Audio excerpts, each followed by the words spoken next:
رضا سليم هو لاعب كرة قدم مغربي، يلعب كجناح مع نادي الجيش الملكي. عمره 23 عام، ولد في 25 أكتوبر 1999 في الدار البيضاء، الطول 1.76 سنتيمتر. رضا سليم بدأ المسيرة الكروية حيث انضم لمدرسة شبانه عام 2011 عن عمر 12 سنة فقط، وغادر سليم الفريق العسكري عام 2014 إلى الرجاء الذي لعب معه لفترة 3 سنوات قضاها مع فرق الشباب.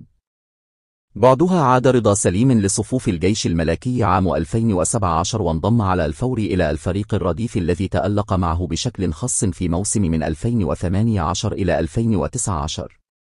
تم تصعيد رضا سليم للفريق الأول للجيش الملكي في الموسم التالي مباشرة، حيث ظهر لأول مرة يوم 24 سبتمبر 2019 خلال كلاسيكو الوداد ضمن الدور الأول من كأس المغرب.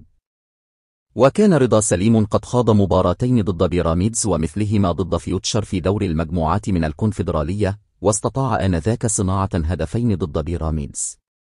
لعب رضا سليم بصفة عامة 115 مباراة مع الجيش الملكي في جميع البطولات، سجل خلالها 32 هدفا وصنع 26. الموسم الماضي فقط شارك اللاعب في 39 مباراة، سجل 13 هدفا صنع 14.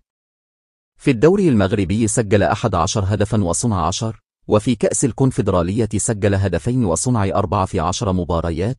تم استدعاء اللاعب الشاب لتمثيل منتخب المغرب عام 2021 تحت قيادة المدرب الحسين عموتة، ومنذ ذلك الحين خاض مباراة واحدة فقط بقميص أسود الأطلس. هذا وبحسب موقع ترانسفير ماركت، وصلت القيمة السوقية لمهاجم الجيش الملكي إلى مبلغ 2.2 مليون يورو، ليصبح ثاني أغلى لاعب في الدوري المغربي بعد يحيى عطية الله لاعب الوداد التي تبلغ قيمته السوقية نحو 2.5 مليون يورو.